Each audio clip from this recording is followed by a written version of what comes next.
This is Wrestling with Wrestling's Past and Present. I'm Tim Kirk. And I'm Roland Fulis. And today we're going to recap WrestleMania 36. We gave you our predictions last week, and we felt like it was only fitting to take today's episode and kind of recap and let you know how we did. Well, and not only that, they claimed this was the first WrestleMania too big for one night, so why not make it the first WrestleMania that's too big for just one podcast? That's absolutely correct. And there was a lot of really interesting things that happened, so we figured, especially with, each night having a couple different, main event type matches. So I feel like, the Boneyard Match and the Firefly Funhouse match, we're going to go into detail on that a little bit for those of you that saw it. It was definitely something new for the WWE to do. Yeah, it was definitely a new direction that they took. They kind of brought a little bit more of cinemagic to it. But we'll get into that a little bit later on. But yeah, it was definitely a unique WrestleMania, and I think it does, deserve an episode where we do recap it. Yeah, I mean, for everything that's going on in the world too, it's nice to still have something to look forward to. I mean, even though there was no fans and it did take away from it a little bit, at least it was neat to have something each night that kind of take your mind off where the world is right now. Yeah, absolutely. And on that note, just bear with us again. We are recording this through Skype again, like we did last week. So just bear with us. We're still trying to work out a few of the kinks and everything, but hopefully everything will go smoothly for this episode. Yeah, Tim is barricaded in his house, so I can't get over there to we're on Skype again. Yes. All right, well, let's get into it. Like you all probably know, WrestleMania is divided up into two nights, so we'll kind of break down night one right now. On the pre-show for night one, you had Cesaro getting a win over Drew Gulak in about 4.5 minutes. It was not much of a match, really. These are two really underrated performers in WWE right now. So I'm a little surprised they didn't get much more time than 4.5 minutes. Yeah, no, I agree. Cesaro, you think back to when he won the Andre the Giant Memorial Battle Royal, 4 or 5 years ago? Mm-hmm. You thought he was skyrocketing to the moon, the push he was supposed to get. And they've kind of just, lost traction every time they've had something. The Tyson Kidd combo with him was really good. Then Tyson got hurt. And then the Sheamus, the Bar. He's been really underutilized, I think, as a singles competitor. No, I totally agree. He's been underutilized, like you said, and just had the bad luck, like you said as well. Just hasn't really kind of been elevated to that next level. He's got all the talent in the world, but for some reason he's kind of just stuck in kind of mid-card status. I think it's that Vince McMahon phobia of him not being, 6'5" and 280. Yeah. Even though probably pound for pound the strongest guy on the roster. No, I agree. So we kick off WrestleMania with the tag team match for the WWE Women's Tag Team titles. We have Alexa Bliss and Nikki Cross getting a win over the Kabuki Warriors, so they become the new tag team titles. We actually both called this one, so we kind of started off WrestleMania on a good note. Yeah, the first night of WrestleMania went really bad for me after this match. Yeah. We both had this. It's cool to see that they're the first two-time women's tag team champions. Maybe, like I said, we talked about this last week, maybe they can bring the championships back to some relevancy, hopefully. And they seem to be. They were featured on Smackdown this past week, and it looks like there's going to be a match next week between Dana Brooke and Carmella for the titles. So it looks like they're at least going to have some matches, which is nice because for the longest time, Asuka and Kairi Sane never defended the titles. Yeah, and I don't want to a record, but I know I've mentioned this before, but you almost kind of forget that these belts existed while the Kabuki Warriors held them. So yeah, and I mean some of it was that Kairi Sane got hurt, at the match with Charlotte and Becky. Mm-hmm. So she was out for a while, and then I know Asuka got banged up for a little while too. So I mean some of that wasn't their fault necessarily, but yeah, you're totally right. You just forget they even existed because they were never on TV together defending them. So then we move on to our first singles match of WrestleMania. You have Elias getting a win over King Corbin in 9 minutes. We actually both had this one wrong. We both picked King Corbin to win. I thought this was actually a pretty entertaining match. I actually like Elias. I'm a fan of his character, and I'm a fan of King Corbin's work as well. So I thought the match was pretty good, a decent opening singles match, anyways. But I was a little surprised that they gave Elias the win here. Yeah, with Corbin having all that stuff come from, the Roman Reigns feud before that, winning a lot. Corbin won a lot of, underhanded, undermined kind of matches, but he didn't win, the big match at the end of the feud, the blow-off of the feud at the Rumble. So you kind of figured that, maybe Corbin was due. But he's such a good, slimy, old-school heel that, he doesn't necessarily need to win. That's true.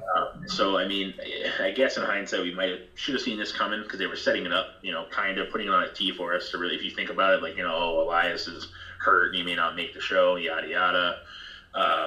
But yeah, I honestly, too, was kind of surprised that Corbin didn't win the match.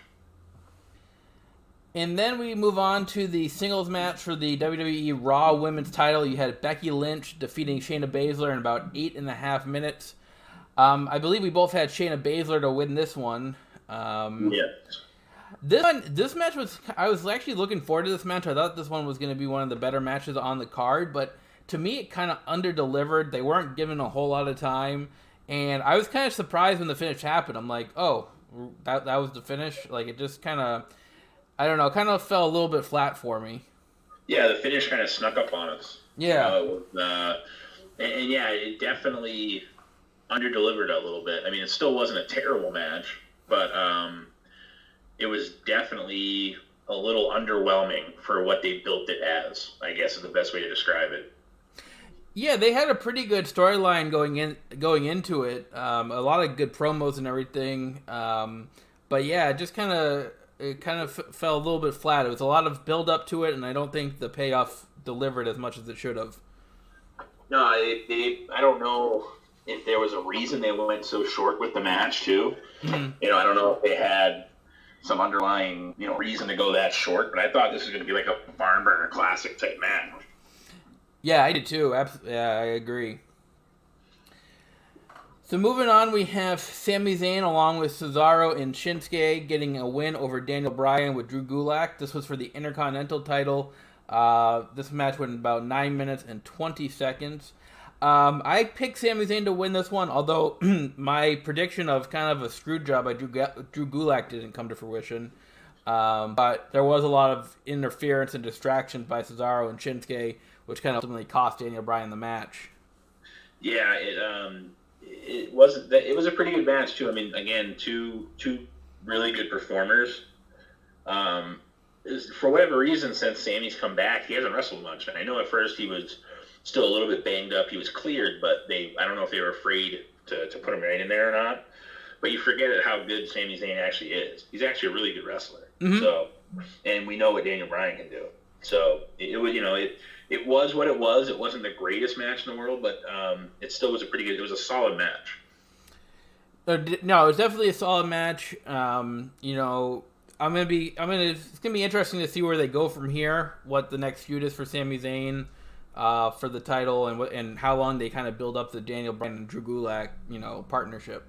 Yeah, because on SmackDown this past week, Sami Zayn wasn't there. It was just Shinsuke and Cesaro that came out during the Braun Strowman, the opening of the show. And Shinsuke challenged Braun Strowman to a match later on SmackDown. Cesaro tried to run interference during the promo, and he got knocked out, but Sami wasn't there. So I don't know. Obviously, they're not breaking them up, but it should still be interesting to see where they go. Who's next for the. I hope whoever they pick, whether it's Gulak, whether he gets a shot, I don't care who it is, as long as they keep showing it on TV. Don't make these titles not mean anything. No, I agree. Just make them relevant. You have to keep showing them. Yep. You have to keep defending them. The Intercontinental title is one of the more prestigious, easy for me to say, titles in WWE. Yeah, and you don't want it to become an afterthought. No, and that's the tough thing too, is that you and I talked about this, I think last week when we made our prediction. The new Intercontinental Championship is kind of ugly. It is, yeah, I agree. I don't know, and a lot of that was they changed it because Cody Rhodes was the one brought back a white thing. So the whole AEW, Triple H, and kind of poking at each other and poking at, they're making fun of Vince with the Brody Lee thing. Clearly, they're going back and forth here, trying to admit there's nothing going on, even though there is. Mm-hmm. So, to change a title, and I'm a fan of changing titles, but that thing's ugly. It really is. Yeah. But anyways. Moving along, we have a triple threat ladder match for the SmackDown tag team titles. but it isn't a tag team match. You have a representative from each team defending the SmackDown belts. I had mentioned last week might be the case. It was still up in the air at that time exactly what they were going to do, but it turns out that when they were going to film WrestleMania, I guess the Miz showed up sick. Yeah, so that's what I heard as well. Yeah. So you have John Morrison, Jimmy Uso, and Kofi Kingston getting at it. This match went about 18 and a half minutes. Pretty good match. John Morrison getting the win. Actually kind of a unique finish where Uso and Kingston both kind of grabbed like the hanger that the belts were on, but the belts actually landed into John Morrison's hands. Yeah, they did a double headbutt to get Morrison to fall off the ladder, but Morrison had the belt by the strap, so when he fell with the belt. He took a wicked bump onto that ladder at the end to win the match. Yeah. So, but yeah, I kind of like the finish. It's obviously setting up more in the future, which again on SmackDown next week, it's going to be the three guys that didn't compete in a match for the title. Oh, yeah. It's going to be The Miz, Joe, and Big E.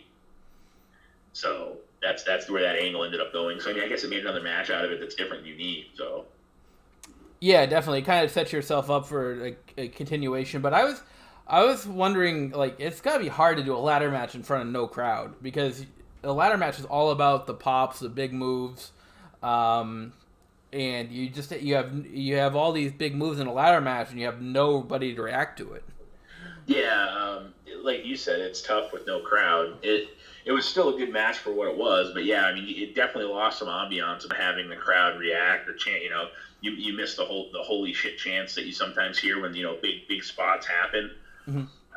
Or the "this is awesome" chant when big things. And you miss those in matches like that, and it's hard. I would imagine it must be hard for the performer to go out there and take a bump on a ladder and have no one there to respond or react to it. Yeah, it's gotta be weird and difficult for the performers. Exactly. Next up, we have Kevin Owens and Seth Rollins here.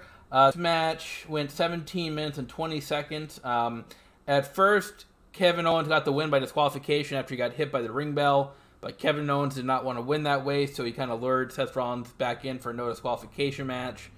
There was a huge bump off the WrestleMania sign in this one, through the announce table, and ultimately Kevin Owens would deliver the stunner and get the win here.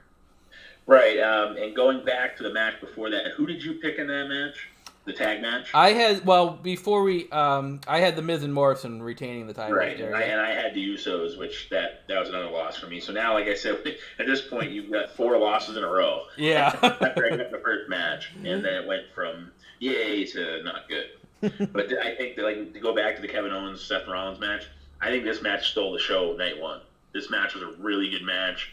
I'm glad that it kept going, because when I saw it end the way that it ended, I was like, oh man, why did they have to do a schmoz finish? Why?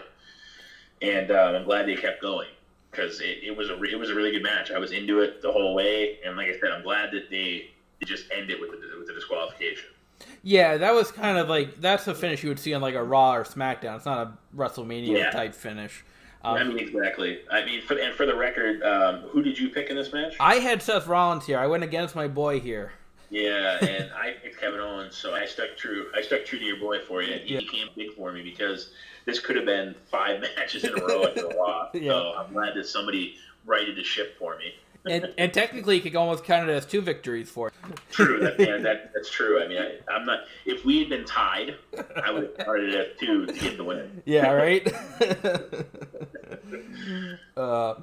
Next up, we have the Universal Championship match between Braun Strowman and Goldberg. This went a whopping 2 minutes and 10 seconds. It might have went too long. It might have been. Typical Goldberg match. Braun Strowman getting the win over Goldberg. Happy to see. I would have been. I think both of us would have been very disappointed to have Goldberg retained here. I told you and everybody else last week that if Goldberg somehow wins this match, I'm legit done watching. Yeah. Because there's no reason for him to win the match. None. There was absolutely no reason for him to win the title in the first place. And there was no reason for him to continue. Well, I come to find out too. For him to beat the Fiend, that was stupid too. I mean, that already irked the heck out of me to begin with. And then there was no reason for him to retain here. And come to find out from what I read, that was his last appearance that he had booked for the year. Yes. WrestleMania. So they had to get the title off him no matter what. I guess Vince actually went to him and tried to get him to add more dates to his contract, and he said no. Yeah, I did hear something that they kind of want. They may be wanting to do something with him and Roman at SummerSlam. Right.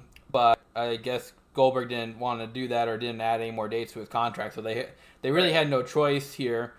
Well, and the only way that you could have continued this feud to SummerSlam and have Goldberg have the championship that I would have even bought into would have been a disqualification. You cannot have Goldberg just beat Braun Strowman. So I'm glad they didn't do it that way, because like I said, I might not even have watched night 2 of WrestleMania. I would have been so upset just because I know it's not real. I know it's scripted. I get that. I'm not a homer that thinks everything's real.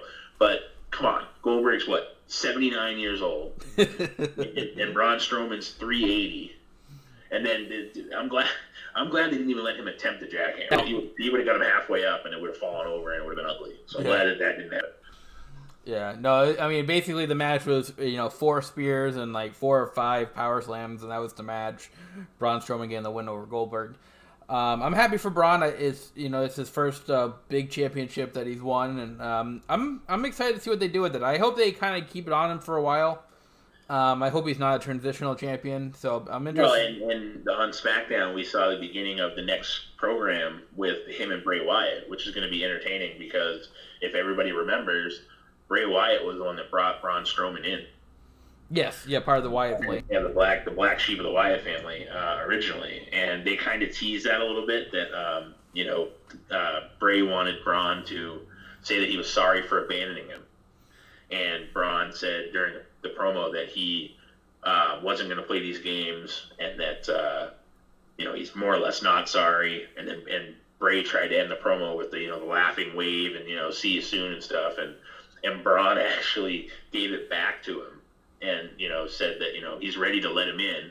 And then Braun did the see you later, Bray. It was just funny the way they did it. So, I mean, this could be a really good angle. This angle, if they do it right, could make it all the way to SummerSlam. You wouldn't even need Roman to come back.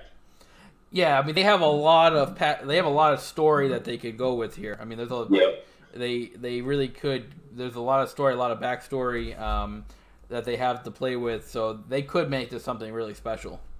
Well, and you don't know what's up with, having people in attendance for shows, with everything up in the world too.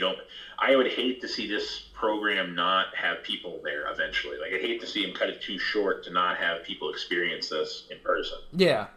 So, don't, like you said, don't make it transitional. Don't waste it.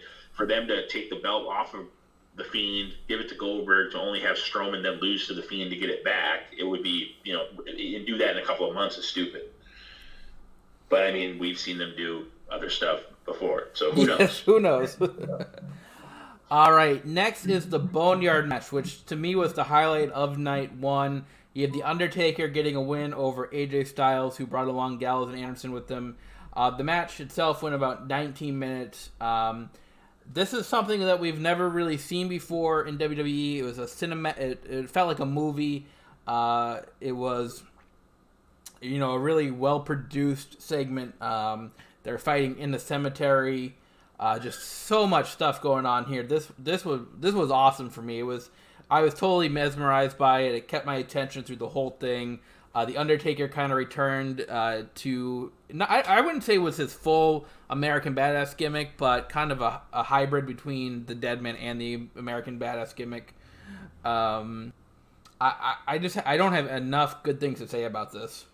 I liked that I heard, too, after the fact that all the talking was all improvised. Yes. There was no script. They just went, and the spot where the Undertaker throws AJ, chokeslam essentially off the roof, and then he gets down, comes down off the ladder, and he's like, "Hey AJ, what's my wife's name again?"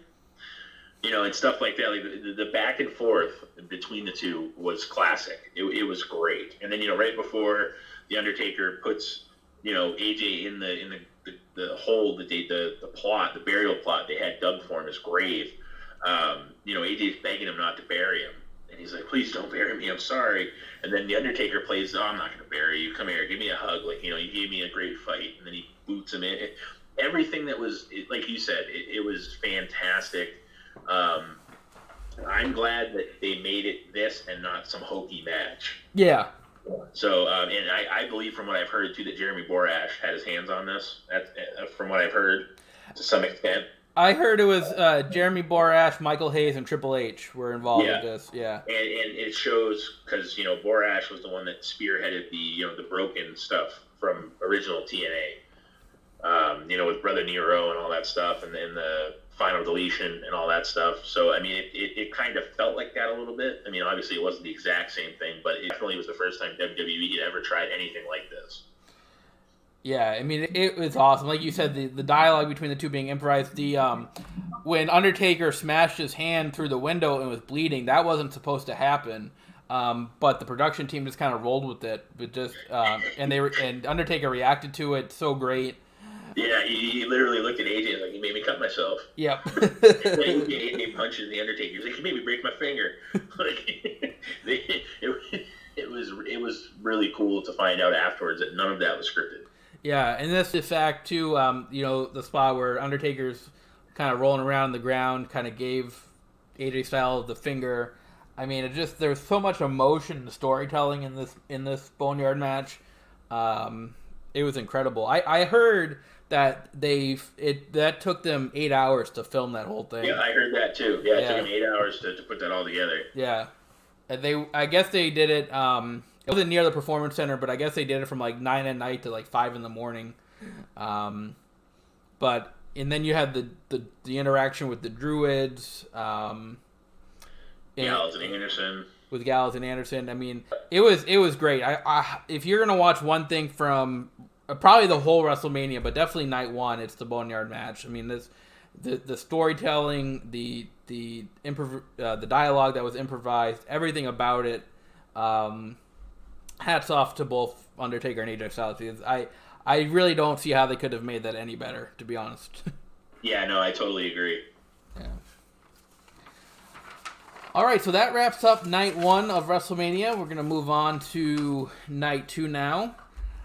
So the pre-show on night two, you have Liv Morgan getting a win over Natalya. This match went about 6.5 minutes. Again, just kind of a match probably for filler on the pre-show. Not much of a match. They didn't get a whole lot of time here, but Liv Morgan gets the win. Yeah, I mean, they ironically enough got more time than Cesaro and Drew Gulak. So. Yeah, that is kind of interesting. So we kick off night two with Charlotte Flair getting a win over Rhea Ripley for the NXT Women's title. This match went actually fairly long. It went 20 minutes and 30 seconds. I actually thought this was a really good match. I thought both competitors held their own. Charlotte Flair does get the win by submission here. Yeah, and you got to remember too, Rhea Ripley's 23, so this was her first WrestleMania, and to start out night two with Charlotte Flair, and she lived up to the hype. This match was head and shoulders above the Becky Lynch and Shayna Baszler match. Oh, absolutely, yeah, without a question. And I was looking forward to both of them. Unfortunately, the first night, again, it was what it was, and whatever, but this match was definitely a great match. Next up, you have Aleister Black getting a win over Bobby Lashley with Lana. This match went about 7 minutes and 20 seconds.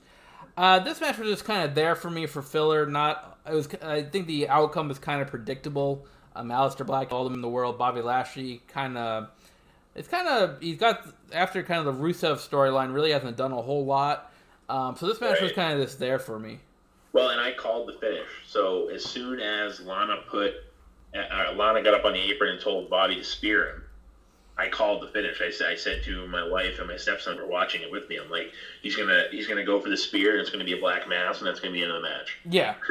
And that's exactly what happened. I picked Aleister Black on that match. I believe you did too. Yes, I did. Yep. And in the first match, I had Charlotte in that match. And I did as well. Right. So we were both 2 for 2 going into the second night of WrestleMania. That will change, though, with our next match. We have Otis getting a win over Dolph Ziggler, about 8 minutes and 15 seconds. I actually was a little surprised by this. I thought Dolph Ziggler would win, but you did have Otis here. I did. My inner and outer fat kid was proud when Otis got to win the match and then win the girl. So yes. And they still don't really tell you what the deal is with Sonya Deville? Because, I mean, I don't know if anybody that listens to our podcast or if everybody knows, but Sonya Deville was the first woman superstar to come out as a lesbian. Mm-hmm. So, like, she's not going to be in a relationship with Dolph Ziggler. So I don't know, like, what the relationship is between the two, but they both came out together on SmackDown, too. So I don't know what I don't get it, but it is what it is.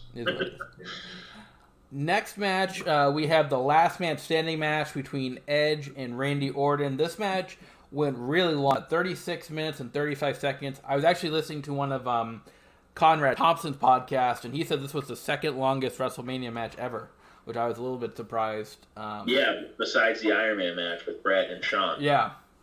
And I was surprised to hear that too. But this match, looking back on it, I didn't think it was that long. I knew it was long. Yeah, it didn't feel like almost 40 minutes. No, it was a good match for what it was. Again, it's too bad there was no crowd there to react to some of the spots. There was that one spot that we both kind of texted each other during, and we were like, I can't believe they aired that.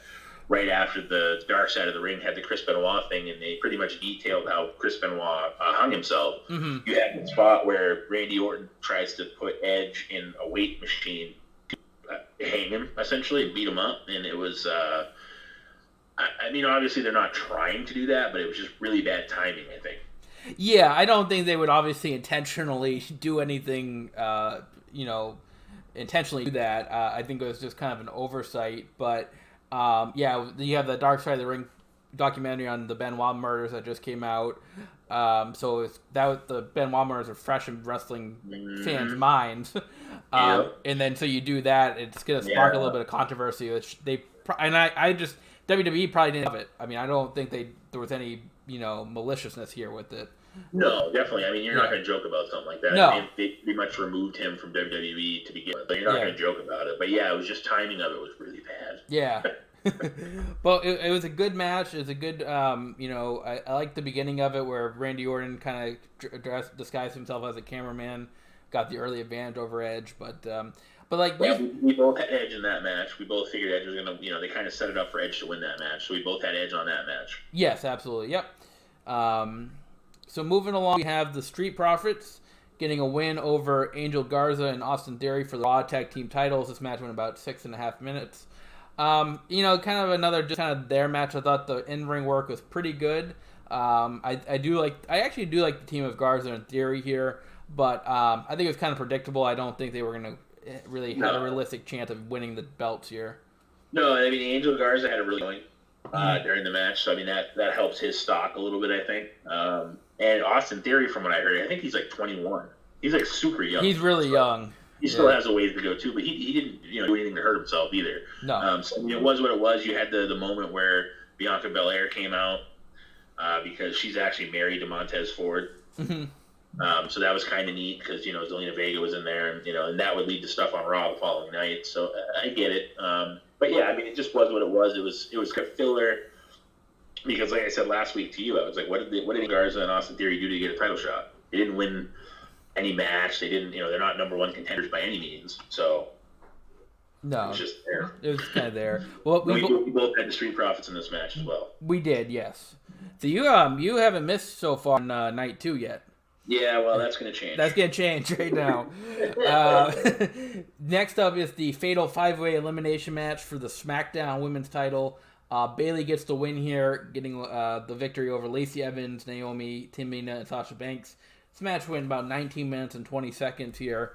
I thought it was a pretty good match for being a Fatal 5-Way. It didn't blow me away or anything like that, but I thought it was a decent match. Not as good as Charlotte and Rhea Ripley by any means. Definitely not. But I thought it was decent. I did have Bayley retaining the title here. Yeah, I had Sasha. I assumed that they were going to... they've been teasing this friction for a little bit, and I thought for sure there was going to be... I was almost hoping that, and we talked about this last week, I was kind of hoping that Bayley was going to be eliminated early. Mm-hmm. To set up the storyline of, at least by Sasha winning, it keeps the belt with Bayley and Sasha. And that's how they could have done it and still not really had the breakup of the two. But they went typical, 5-way match where you get rid of the big person first. They all up, get rid of Tamina. And then it just kind of snowballed from there to be Mason Bailey at the end, and Sasha ends up actually playing a role in the finish. So, yeah. Then next up we have the Firefly Funhouse match. The Fiend, Bray Wyatt, getting a victory over John Cena. This is one of the strangest and most entertaining thing that I've ever seen. It was... Yeah, it's funny too because I actually picked Wyatt in this match. I had John Cena. Yeah, if you can call it a match. It was a match. Yeah, it really wasn't a match at all. It was more of a music video almost. Yeah, it was pretty neat. I remember afterwards you texted me, and your text literally was like, "What the hell did I just watch?" I know. I mean, it was definitely something, again, totally different from the Boneyard match, but again, totally different from something that the WWE would do. I do like how they had Macho Mercy and Mr. McBossman as the commentators during that, and they had that spot from that has come up before from the different podcasts and from Dean Ambrose, John Moxley, actually saying that one of the things he didn't want to do, and Vince was like, "Why? It's good shit. This is such shit." And that was one of the things that they said during the, they had the puppet say that. And I thought that was, now they're selling a shirt on WWEshop.com with the puppet on it that says, this, obviously the S words blurred out, whatever, but for them to put that in there, I literally laughed out loud when I heard it. No, that was definitely the funniest moment of that whole thing, but it was weird. You had it was kind of like a look back at John Cena's career, because you had the beginnings of, he dresses up in his gear when he first started, when he had that match with Kurt Angle. As the prototype John Cena. As the prototype, yeah. You had the Smackdown fist in there. You had John Cena coming out in an NWO shirt, which I thought was a little weird. This whole thing was weird. But the NWO thing kind of threw me for a loop. I didn't see that coming. Well, and even Eric Bischoff, I tagged you on Facebook. He made the comment. He's like, "Wow, it's weird that I got fired in October, and I was in the main event at WrestleMania in April." Yeah. So, I don't really know where that fit in per se, but everything else made sense. The muscle thing, from Saturday Night's main event. Vince always had a stereotype of bigger guys, so that was one of the things. Where that's why he got a second chance, because he was a bigger guy. The stuff like that all made sense. Going back to the WrestleMania match 6 years ago made sense. But yeah, the NWO thing didn't make much sense to me at all. Why it was really in there? Yeah. But we could try our best to describe it, but I think it's almost indescribable. You just have to see it for yourself to know what we're really talking about here. And there's literally no wrestling in this match. No. There's a little bit at the very end, and that for all intents and purposes, it's another cinematic type thing, but it's like an acid trip. That's how I described it to you in the text. I'm like, I've never done acid, but you described, like an hallucinogen, and that's almost what you went on a trip. You're seeing all this stuff that you don't even know how to digest it as it's happening. Yeah, it's crazy. Go back and watch it. It was definitely entertaining, and definitely, your mind's gonna be blown, I think, after you see it, if you haven't seen it already. Well, and I like at the very end when they played the clip from Cena on SmackDown the Friday before, saying that this was going to put an end to the most overhyped and superstar of all time, and all this stuff, and they played that back as he hit Sister Abigail. Mm-hmm. Which you then realize he was putting an end to himself.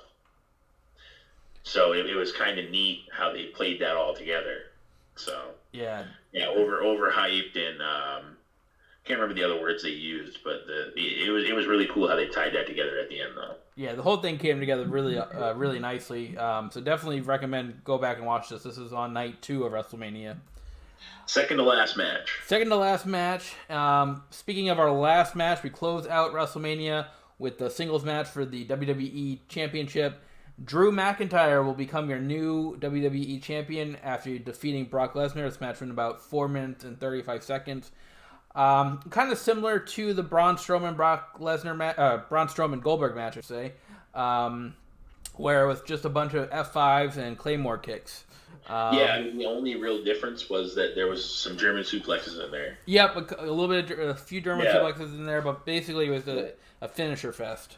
Yeah, exactly. And it was predictable. You kind of felt like they were building up Drew McIntyre, rightfully so. I said this before. I like the spectacle of Brock Lesnar, but like if he's not going to be there, he cannot have a championship. It's stupid to have any belt on him. Yeah, because he can't defend it because he's only going to be at one show every 2 months. Mm-hmm. So. Yep. I actually had Brock Lesnar winning this match. I didn't because I thought they would kind of screw the fans over because everybody thought Drew McIntyre would win. I thought maybe they would, swerve us, but I'm glad that they didn't, though. Like you said, the champion needs to be there, needs to defend the title. Yeah, and I had Drew in the match. So for the night, the 2 nights put together for the whole WrestleMania, I had 11 correct out of 16. And I had 10 out of 16, I believe.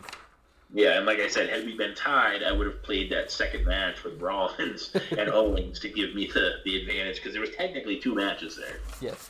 And we should mention, if you watched Raw on Monday after WrestleMania, you noticed that Drew McIntyre actually defended his title against the Big Show after the Brock Lesnar match. Yeah, it was weird that like they had him come back out to the ring 20 minutes later to have some interview and they could have just done it backstage. Like, yeah, it was weird. It was almost like they wanted the Big Show to do something, I guess. But yeah it was weird. And Drew McIntyre said to the Big Show, "There's nothing you can say is going to make me, what you're doing." So then he slaps him, and that's he didn't say anything.